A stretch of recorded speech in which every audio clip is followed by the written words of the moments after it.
And we are live. Welcome back to On the King's Dime. It is Wednesday. It's a Wednesday episode this week, the 6th of April. We're here to talk about the weekend game. The games are coming thick and fast at the moment, so I'm just hooked up in my ears. Still paranoid about the sound, but the sound's coming through good, so... we're here to talk about the Kings against the Jack Jumpers. It was a good game on the weekend. Sunday, I think it was. We're going to talk about that. 1 p.m. Yeah, it was a good, nice time for it. Nice time for a game like that.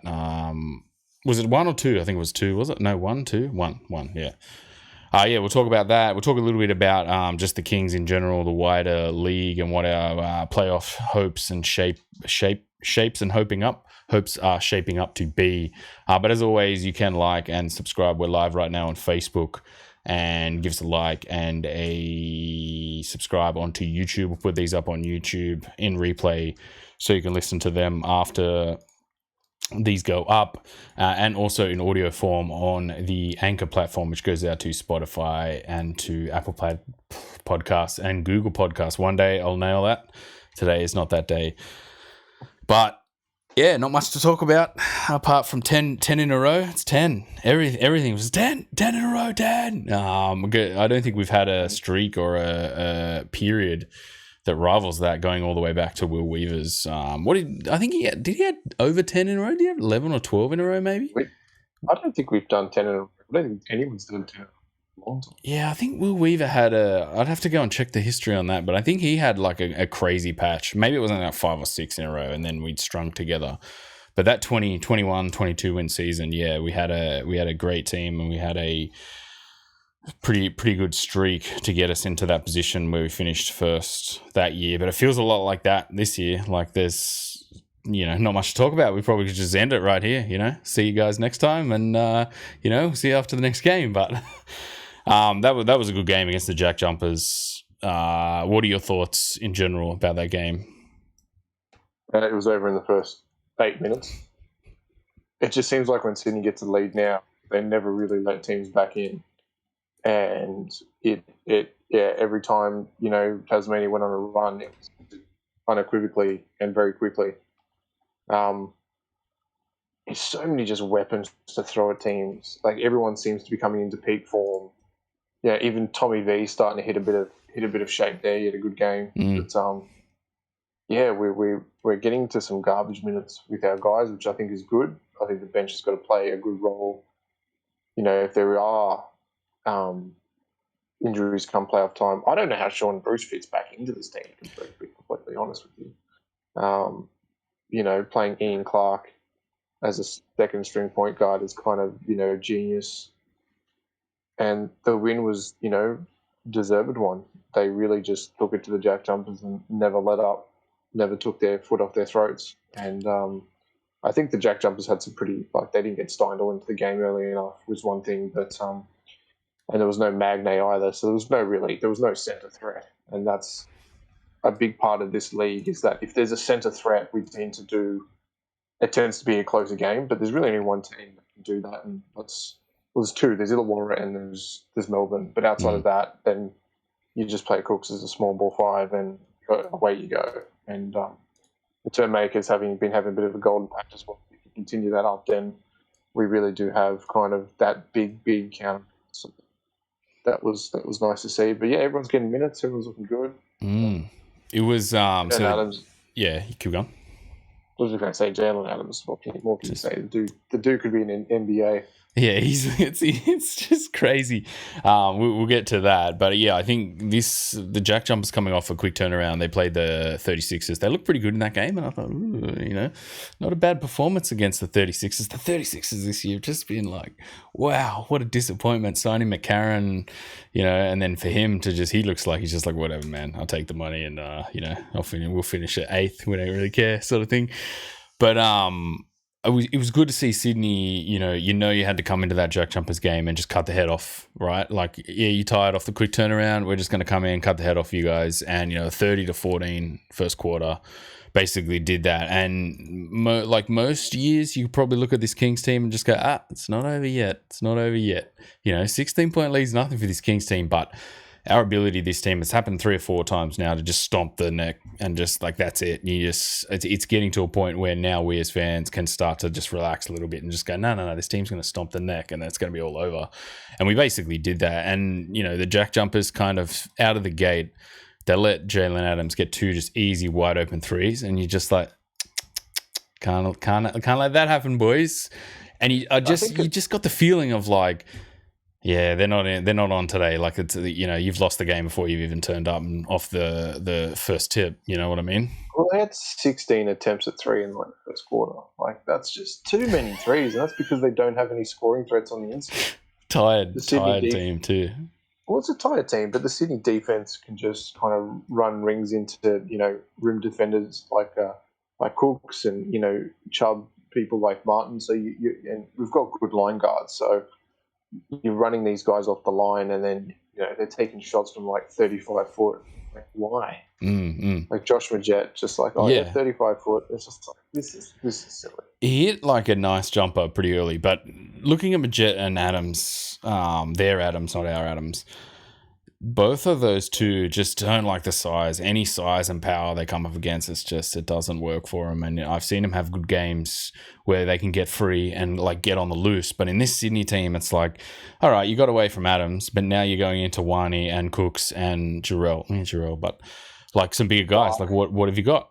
And then, we've got guys coming off the bench. Glover did a really good job on Majette as well. And it just, you put the hurt on them. And I think like this season, Majette's kind of struggled with that. You really put the hurt on him and he kind of just goes into his shell. And that's a lot of their team. It relied on Steindl coming out and hitting these threes. And every time they made a run, it was just, look at the Jack Jumpers, close it back to 20. And you were just like, yes, like this is a great position for the Kings to be in, because every time the Jack Jumpers made a run, I think they had a 14-1 run, I think in the second maybe or third. And it's like they've cut the lead to 20 here. And you're just like a 14-1 run cuts the lead to like 18. And you're like, wow, like far out. Like and then it's just 2 quick buckets and we're back, we're back stomping on the neck again. But another great performance I've got here. Jalen hits two early threes, wide open threes, and you just like can't afford to let that happen. But how many times would you see off a missed basket, we just toss the ball out and just run, and someone gets a layup, and I think that happened like 3 or 4 times throughout the entire game, and it's this pace that we're playing at now, like the pace that we play with. And I've said it a few times, like the pace that we started the season with has kind of now given us a wind to play a lot quicker, get the ball out, get into transition, really, really work the open spaces and those toss outs. I think Jarrell got 1, Cooks got 2, and I think Maker might have even got 1 as well, or maybe that was kind of a little bit more in traffic, bringing the ball up, but. Against these tired legs, that was a huge thing. And the 30-14 first quarter, I think it was pretty safe to say it was over just there. But I've got here in my notes, it's just great to have a point guard that recognizes the game and the team, and he doesn't have to just shoot it. Like, how many times does he just dime guys up and you're just like, wow, it's in the flow of the offense. He finds a guy and you get a bucket, and it's a pressure relieving bucket. Like, it's not a crazy finish or like tossing it out to someone who has to launch a 3 in traffic. It's just so comfortable. Such a good position to be in. Man, Xavier Cooks nearly had a quadruple double, 14 points, 9 rebounds, 9 assists and 8 turnovers. 9 assists. That's the other thing. I couldn't believe, like, I wrote in my notes too, like that. I don't think I've seen as bad a defensive performance as that. Like the amount of just off a high action, 2 guys go to the ball and then it's an easy just pass and then a 3-on-2 in the middle and we just passed it around. And then at the team where you look at, like if you're the Jack Jumpers, you look at this Sydney team and you're just like, we cannot afford to let Sydney get 3-on-2 inside, basically, because like it's Cooks, it's Maker, anyone else, Jarrell Martin, you want an easy bucket, like, and this team is so good at getting those easy buckets. Like anytime there's 3-on-2 or 3-on-3 inside, it's an easy 1-2 pass. Cooks will finish, Jarrell will finish, and then Maker Maker had a nice little step back at the start of the game too, a little confidence booster for him, which was good to see. Yeah, man, it's kind of a faultless performance, really. In the end, it was just a cruise, nice 1-game round, and away we went, and cementing that top 4 position. Although it's not quite fully cemented. We're on 15 wins, and the Jack Jumpers are on 13. Obviously, we played 2 more games though, so it's not quite cemented yet. They for all this great 10 wins has done, it hasn't catapulted us into the stratosphere. We've still got a little bit of a tough road left. Easier week this week coming with Adelaide and New Zealand. Just wondering if New Zealand's also bullshit. Sure. Yeah, Adelaide is just turgid, so I'm quite satisfied against Adelaide on a kind of Tuesday, and then we've got Thursday as well the following week. It's a tough string of games that we really need to pull a couple of wins out of to kind of cement that home court advantage, I think, because Kudos has been quite a stronghold for us as well this year. So you want to really finish in that top 2, which would, and I don't really care who we play after that, but yeah, it's I think it's the toughest. It's the real test. These 6 upcoming games we've got. We've done a lot of heavy lifting, right, over the last few weeks, month and a bit. And, 10 wins is huge. And it just kind of puts into perspective some of those terrible losses at the start of the season where you're just like 3 or 4 of those, and we turn into wins and suddenly, we're comfortably on top, and that 10 wins gives us a buffer. But I think we've done extremely well to get back to where we are. And you're right. I think, you raise a good point for all our backslapping and, bum tapping about, possibly finishing in first. We've still got to win those games, and it's not a hard run, which is good. Like playing 36ers, I mean, they've been pretty terrible. I still like might have some chalky bigs where you're just like, oh, like DJ, DJ just comes out, but at the same time, Cooks is all over DJ. Cooks is all over DJ. And Kai Soto is an 18-year-old really gimmick. Let's be real. He's an 18-year-old gimmick. Yeah, he's been pretty good. But the same way, Maker's been good, where you're not like, wow, unbelievable, taking the league by storm. Like, you're just like, yeah, he's been good, but It's not like Moody. Remember that year Moody played for Moody? What was his name? No, John. What John was it? John Moody? Mooney. Yeah, sorry, I thought you said Moody, Moody. like Moses Moody, Mody Moosley. Yeah, man, and he just couldn't miss. And then you were like, please don't re-sign him, please. And then I think he went overseas, didn't you? And he just couldn't miss, getting away with travels left, right, and center, setting great screens for Cotton. I'm pretty glad that he ended up leaving. They turned him into Hodgson and Majock, so it was like, yep, good luck with that. But back on this game, just reading out some of the stats. Glover with 11 points, huge, pretty handy. Couple of I think 1 and 1, and a couple of real drives inside where you're like, oh, great to see him getting amongst it, and having a good night. McCurmaker 7 points, Jarrell and Cooks 13 and 14 points, but then Jalen Adams 20 and 7. 3 steals, I think, kind of had the wood. And then Ian Clark, quiet night for Ian Clark, only 7 points, 3 of 7.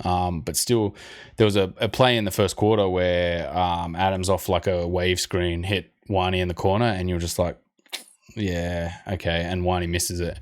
And then they run the same wave screen in the second quarter, and Clark's there, and Clark's just like, bang, wide open, hits it. And you're just like, yeah, that's the play to run for Clark there. A little bit of high action off a wave, and then you find him wide open in the corner.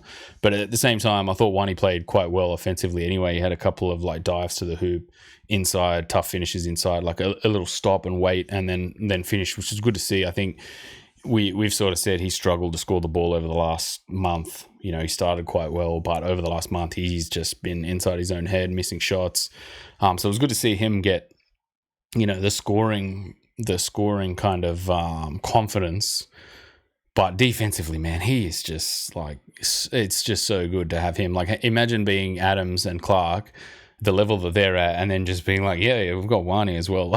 Like it's just the defensive, like the amount of defense that we can throw at some of these guards is just, it's on another level. And yeah, having Glover come out and play well takes the pressure off DJ as well. DJ can just like, sweet, like I'm play off guard and don't even have to play defense. And he had a couple of nice finishes inside, shooting the ball a little bit as well. And, you know, you don't have to him. He's had, like, let's talk quickly about him. Like, he hasn't had to just go back into a team off that injury, that pretty bad injury. I mean, the NBL season comes at these times where, you know, you don't have to have a short off season to get back into the season. Like, you're not coming back halfway through a season. You're coming back at the start of a season or just into a season. And for him to like not have to just, all right, just take the ball and like go, like, you know, you need to come back, you need to take the load and score that. I think it's been great for him, you know, and it's, you know, having those extra guys to throw around has been like a real help for him. And I hope, you know, what are we looking at, another 6 to 7 months before the next season, getting ahead of ourselves. He's got plenty of time now to, you know, get his legs back under. He's got his legs under him a little bit, but you want, you know, another 4 or 5 months of like solid play and training for him to really be back, quote unquote back. Yeah. Bales had a nice and one, came out 4 minutes. You know, he's only playing 4 minutes, and you're right. I think when Sean Bruce comes back, he takes those minutes basically. Which is, it's kind of sucks for Bales, but it's just kind of a testament to how deep we are. And then, yeah, Mitchell DP came out and had a little bit of a frolic right at the end too. 3 minutes, it was good to see. No Galloway. Remember when Galloway was playing like 13, 14 minutes last year? It was just like, whoa, okay, sure thing. But yeah, all in all, great performance. Looking at some of the team stats, I had here in my notes, one of them that was mentioned, we only missed 6 shots in the first half, and that's like, wow, like that's a great performance. And I think in the third, by sort of the middle of the third, we were shooting 60% from 3. Tapered off a little bit at the end, and we ended up with 40% from 2 and 30% from, sorry, that's the jack jumpers, 79% from 2, 40% from 3, which is just, you know, 23 of 29 from 2 is just unheard of. But that, again, a testament to just how bad that defense was. I couldn't count how many just high screens. It was just like, all right, pretty routine double team, and you just pass it to Cooks, who's on the foul line with no help at all, and you're like, he just goes in and scores. Like, I couldn't believe how many times that happened, and he didn't just change it up at all. And it was just like, well, that's where he lost the game right there. And yeah, let's quickly pivot to the 3-2-1. I think you had to go Adams for 3. Yeah, I went Adams for 3. I think Cooks for 2, and I'm going to give Glover 1.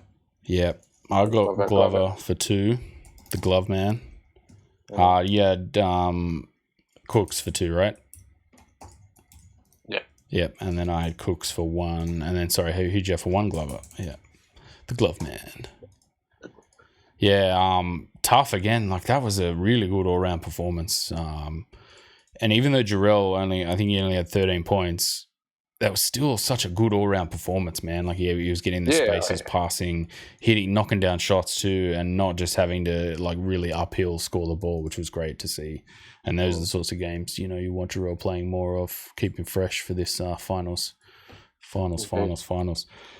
Upcoming possible finals. We should, you know, just not get ahead of ourselves. All right, tips. You want to quickly do tips? Yeah, man. Let's do some tipping. Let's move this over here. I've got not enough screens. How many do I get right this week?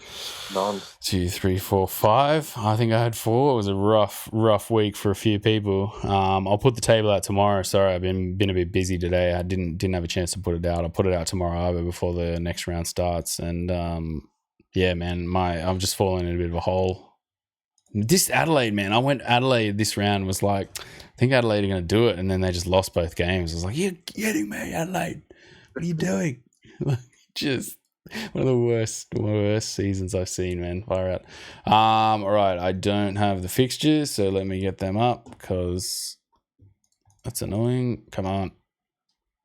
Come on, NBL website. All right, Southeast Melbourne start out against the Melbourne United. It's a derby. Yeah, Melbourne United, good bounce back even without a guard up against Perth. So I think United can do it.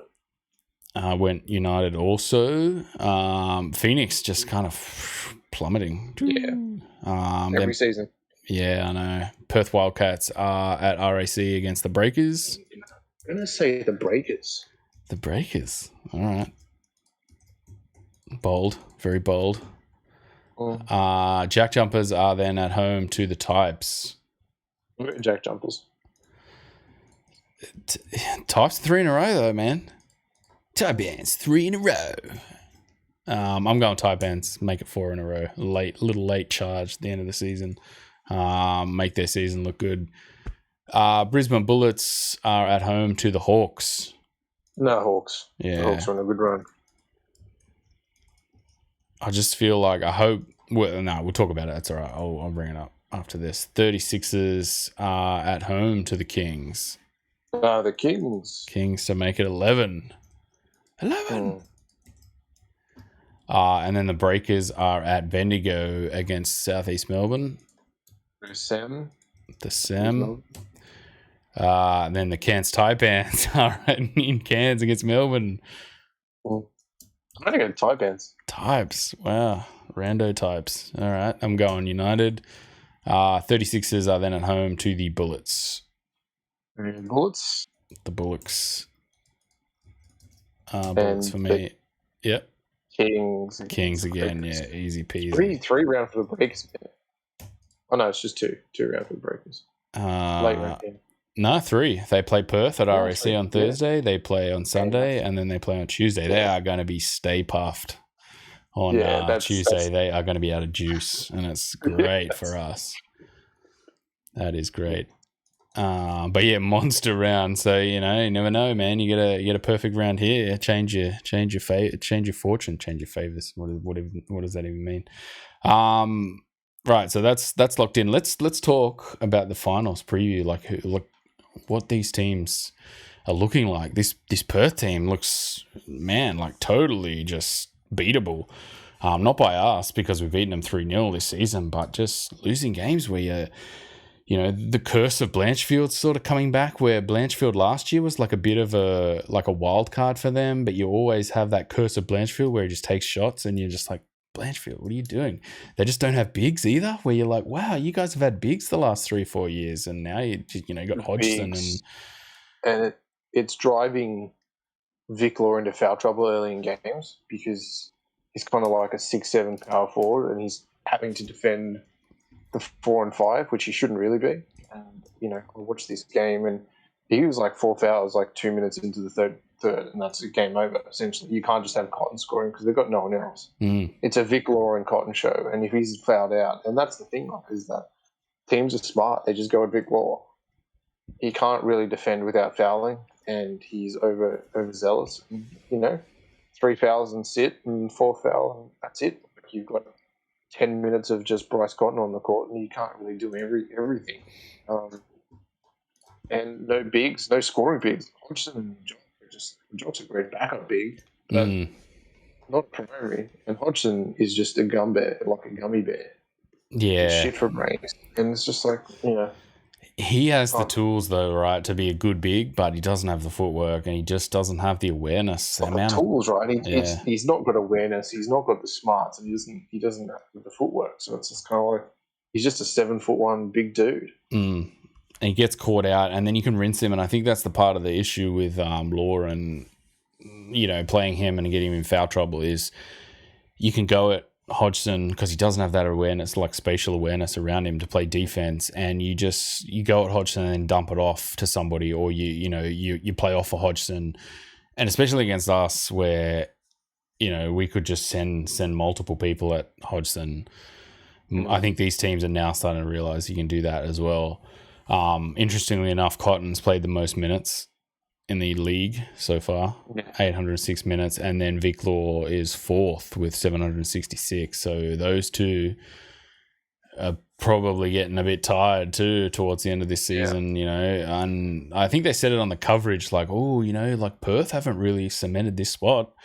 And I was like, that's a good point. But then you kind of look at these other two teams and the Phoenix and Jack Jumpers, and you're kind of like, like I don't see either of those teams like going, yeah, we're going to take that spot. Like really, I think the United, Sydney Kings, and the Hawks are the three teams that are the form teams, and you could probably just Perth could limp in there. But if the Jack Jumpers or the Phoenix made it, would you go like, wow, what a finish? They've come in.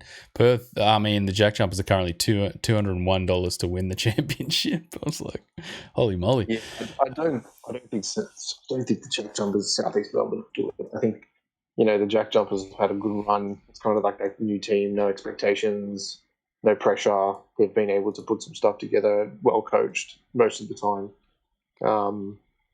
But no broke off in that Phoenix team, and no bench depth, and you kind of just got Mitch Creek and Jiachi can't play against Sydney, so it's kind of like, well, they're not going anywhere.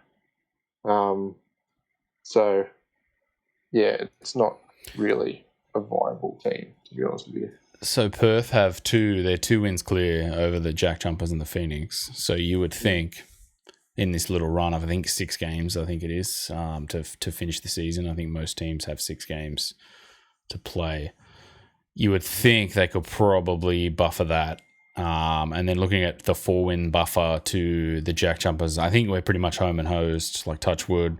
We're pretty close to being home and hosed there, because they're down to where the Bullets are sitting at 15 losses. They're not going to make any run, which is a bit disappointing. That Brisbane team, like, a bit disappointing.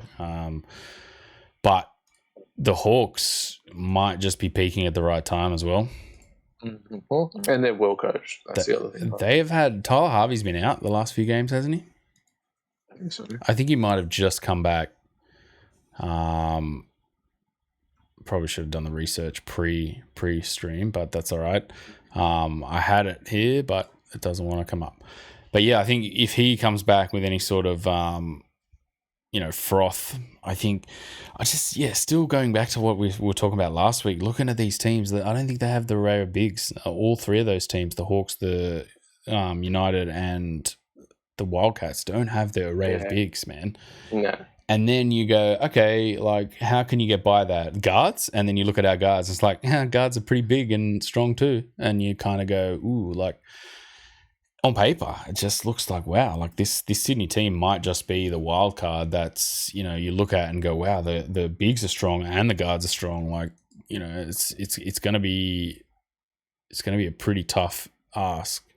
And then Melbourne going through a little bit of a rough patch, but I think they have the tools themselves. If Delhi's scoring the ball with any kind of conviction, we're kind of lucky as well that we're not playing them at all. Like, yeah, it'll be a tough ask, but I think we've got them.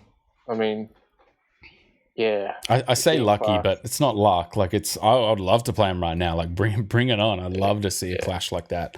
But at the same time, it'd be great if it was in a semi-final or a final even. But yeah. But yeah, it's good, man. It's coming down. I think 10 wins to front end load this final part of the season is going to be great. And you're looking at this week, the Adelaide game. Hopefully, we'll get a win there, and then the puffed out Breakers on Tuesday, and then the Hawks Thursday. We're going to be puffed for that game, man. Because what are they playing? They are playing Saturday, so they're Saturday, Thursday. We're Tuesday, Thursday. So we're Saturday, Tuesday, Thursday. But that's all right. I think it comes at a nice time to just go, all right, we'll finally get the L there and then regroup, right? Like, if we have to take an L, like, we'll finally get the L there and regroup. Yeah. You want to get 4 out of the next 6 games. I think we can start getting to this week and seeing how we go in the last 4. I think two wins and we're on even footing gets us. We just want to get away from that ball as much as we can. Yeah, I think we're close to clear. Like, 1 or 2 wins will get us clear. At the same time, I kind of want to finish first. Like, that'd be great if we could like turn this all the way around and finish first. Do you feel like the marketing is going to ramp up? Like if we finish the season super strong, it's going to be like, Sydney needs to lose now, and it's going to like I always hate that going into I like to be the steady team going into a finals.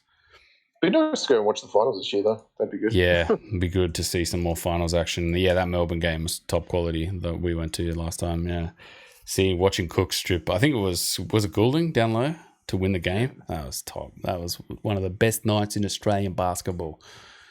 But yeah, I think. What do you reckon? Anything else you want to say more about the league itself? Really, it's all kind of coming to a crescendo now. We're just waiting for it to the pieces to unfold. It's quite a close finish, which is good. I suppose that's the point of the salary cap is to keep things as entertaining as possible right down to the wire. But yeah, it'd be interesting to see. It'd be interesting to see what the league does with a team and how many games. Because 28 games is, for the amount of time the season goes for, 28 games is not that much. Especially when it's had these impacts this season, right? Because we had those 2 rounds with 2 games, or 1 game was even one of the rounds. And I think if you meted this out over the allotted period, you would get a pretty steady lot of games for each team each week. But this season's kind of gone a little bit pear-shaped, which is why we're getting this crazy finish to the season, which...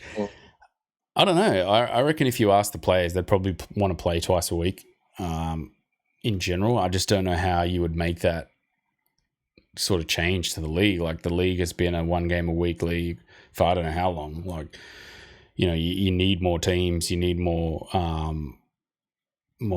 like this is way more logistics to go into that, right? Because you can't just keep playing up the East Coast, up the West Coast. You can't just keep flying Perth out.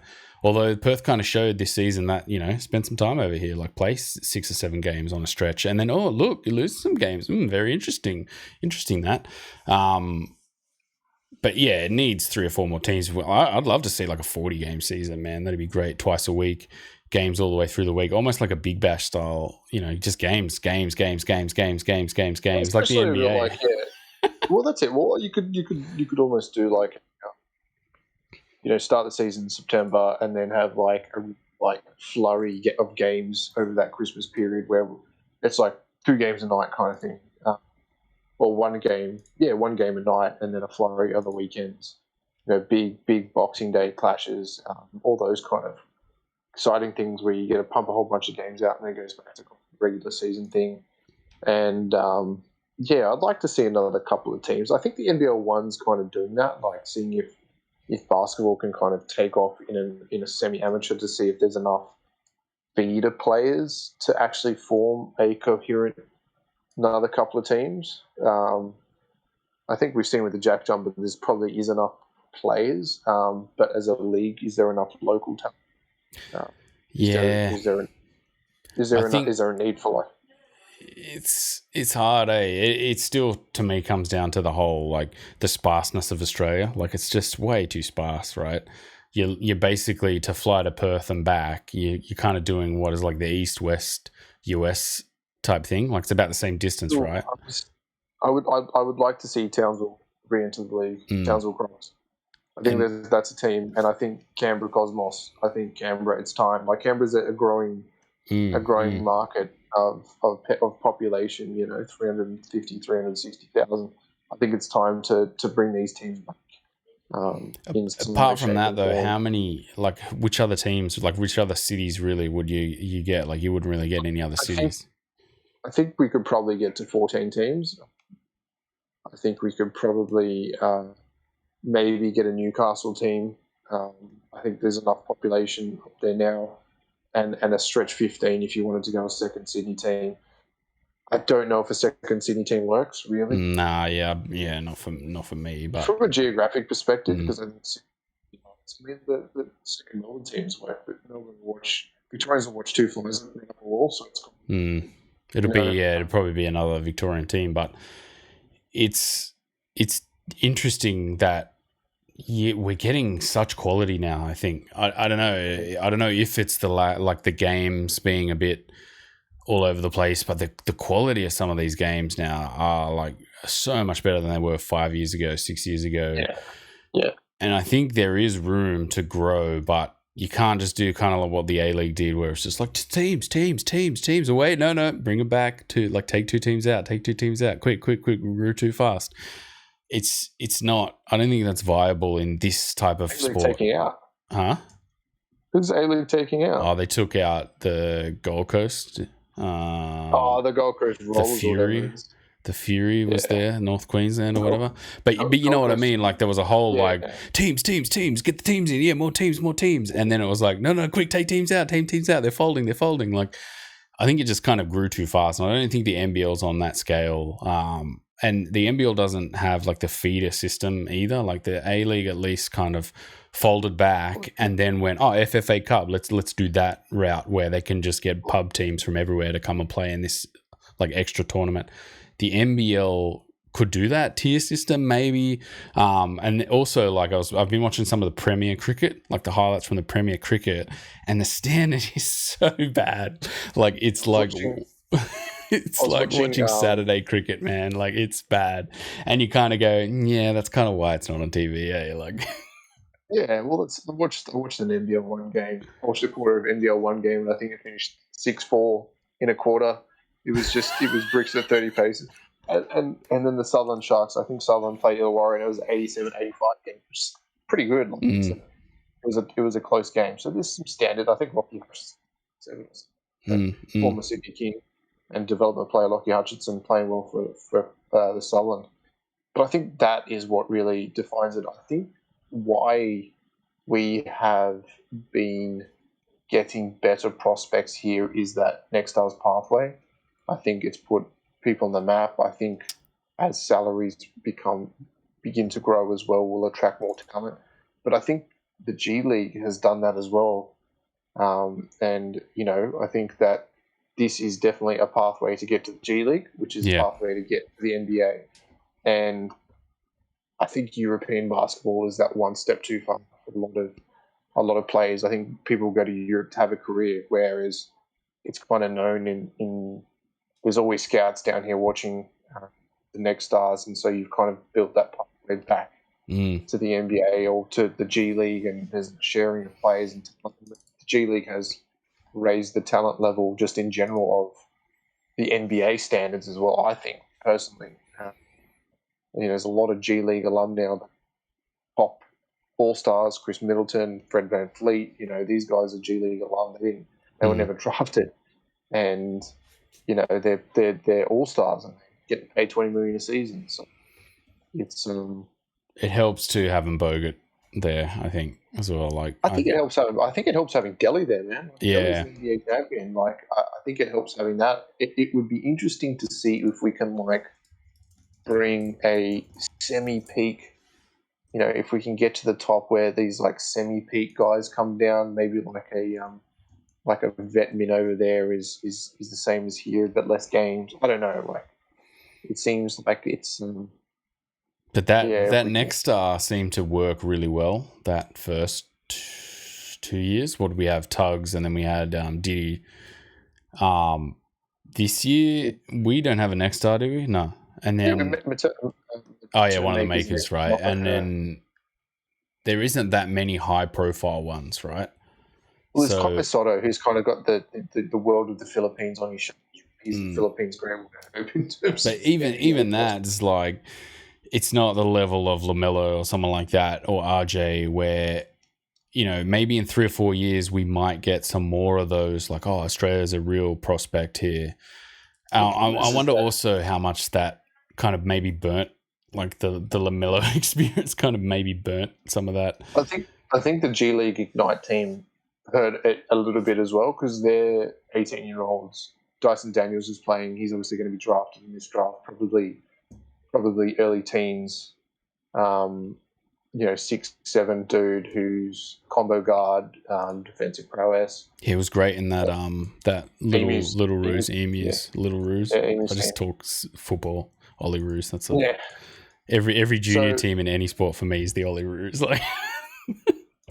So yeah, it's and he was getting paid $400 a season. So I think because the next year I probably get. Yeah, they changed that though, didn't they? Didn't they change that so now that they can actually go into the G League as contracted players rather than the college? Yeah, but there's only a certain amount. It's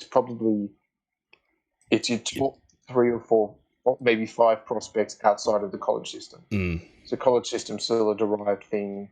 We're probably getting guys this year that'll go late first, early second, as kind of draft or draft and stash. Which Tyler Harvey, Justinian Jessup, these guys are both draft and stash. Yeah, true. I think that's a really good thing that we're getting these kind of second rounders.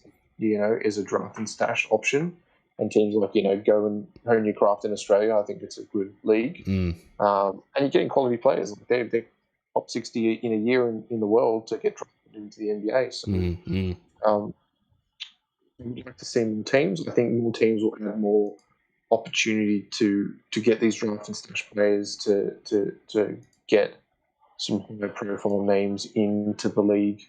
I don't think you can add them all at once, but I think with the way basketball is making a resurgence in Australia, with the amount of talent overseas, bring Ben Simmons. Is he playing yet? I think no. He's got a slip disc. He's out for the season. Oh, is he? Yeah, fair enough. They reckon he might be back to make the Eastern Conference Finals, but would you play him? Kyrie would he play himself? Oh, too soon. Yeah. He's suing Philadelphia for all the fines. What a strange man. I remember covering that back in the day, and then like the first season we're just like, oh come on man, just shoot it. And the second season, all right, this is just weird. Like, what is going on? This is bizarre now. Like, this is too unusual. I'm out. I don't want to know. Like, this is too unusual. But I think it's a good discussion on the league itself. Even for us as the Kings are playing well, like you yourself kind of want to go, this is great to watch. Like, you feel better about the game. I mean, it was like a far cry from last season where we were just like, every game was like a heart-stopping slog. And like after games, you had to just sit on the couch just going like, far out, man. Like, we dug that one out. We've dug the last like 6 out, and it was like a super, super hard slog to get through last season. It's just great for this season to see the quality. The one thing I'll say that I haven't found this year is that Australian player who is standing out like a Chris Gordon. I don't think we found that in this season. Like standing out like a Matthew Dellavedova, standing out like an Andrew Bogut, a local league Andrew Bogut. Like Xavier Cooks for me could go to the NBA tomorrow, but there's not really been that breakout star in this year's a class. Would you say like there's been no player in the league that you like? Okay, there's another Chris Goulding, there's another CG43, there's another Delhi who's on the cusp. It's all kind of been, we know Cooks is going to get there, but we haven't seen that converted talent as yet.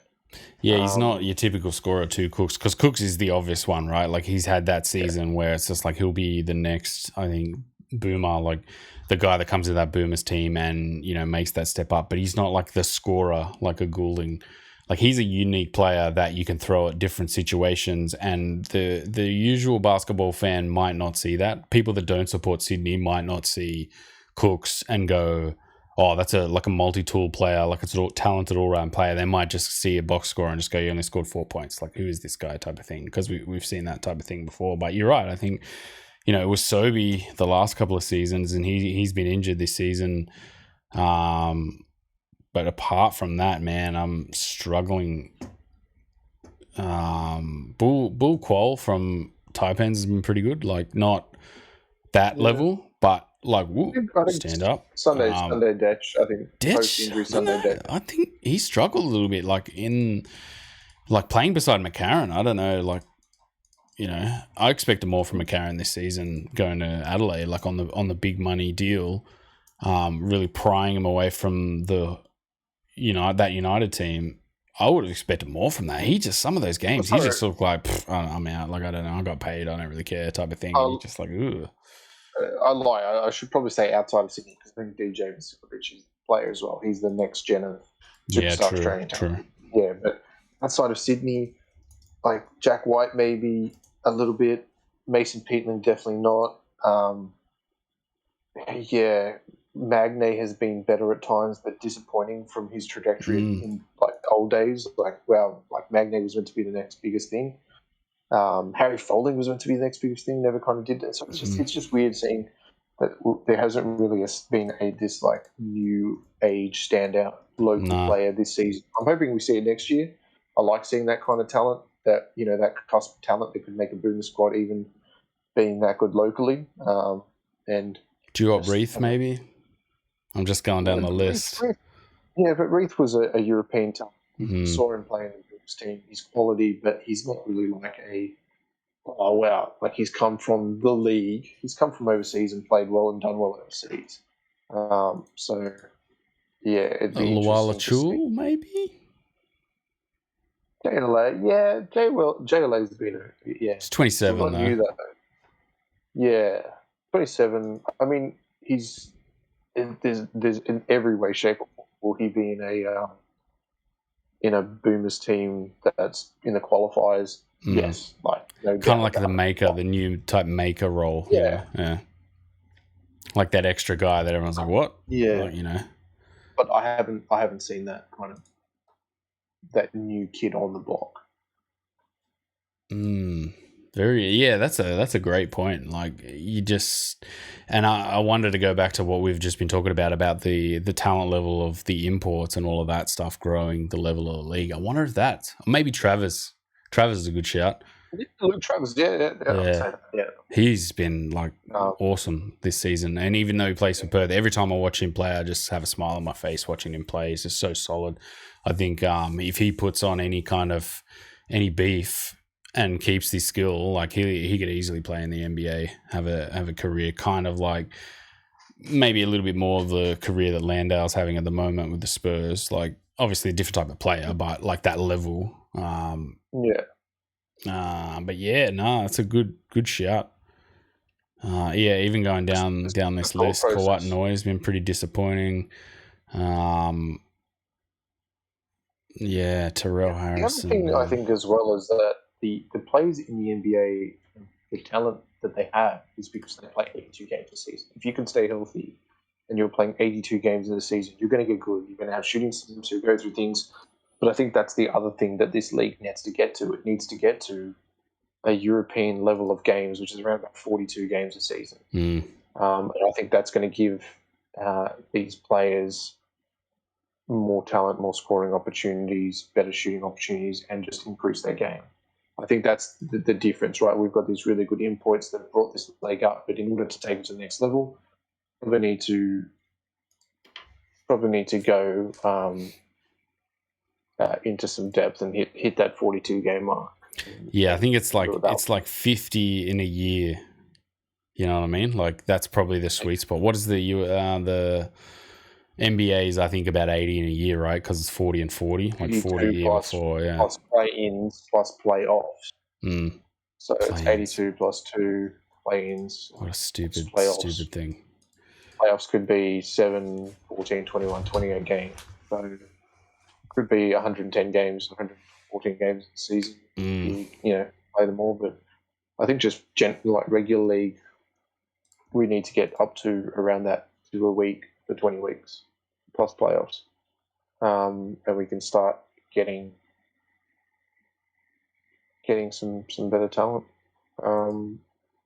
That would I think increase the level of local talent as well. There's more guys, more opportunities to play because there's going to be injuries and there's going to be times where you can't play your best player for 38 minutes a game because you've got to play 3 games in a week. So it takes that managing team to another level as well. So that's my thought. That's where I think we need to go as a basketball nation. Interesting. I think we might wind it down from there. But it's interesting, man. Like the team's going well.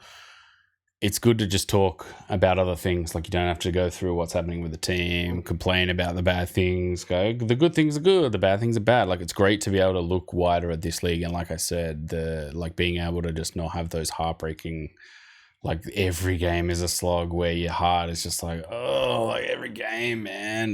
Yeah, it's great to have that this season. So I think some interesting stuff about the league over the next few years. I think the Kings being one of the better teams in the league is great for the league in general. Gives everyone something to hate, and it also gives Kings fans some much return joy after last year's real slog. So yeah, I think we might start to wrap it up there. As always, yeah, we are live on Facebook right now, so give us a subscribe or a like or whatever it is if you're watching us now live. We will put these up in audio format on the Anchor platform, which goes out to Spotify, to Apple Podcasts, to Google Podcasts. And then, yeah, I'll probably put this up on YouTube for a premiere tomorrow where you can kind of just watch it in replay if you want to on YouTube. Give us a subscribe and a rating or review on the audio platforms. And yeah, I think we'll leave it there. We'll be back next week on Wednesday after the round finishes on that Tuesday game, ready to preview that upcoming Hawks game and, yeah, talk about those games. So, yeah, we'll be back then. Shout out to everyone out there. Hope you're staying safe. Hope you keep out of this weather that's happening at the moment. It's absolutely bucketing down here. I could hear it start up. I was like, oh, I hope this doesn't get into the feed. And then I hope, yeah, your internet's staying decent over there. But yeah, as always, we will see you guys next time on the King's Dive.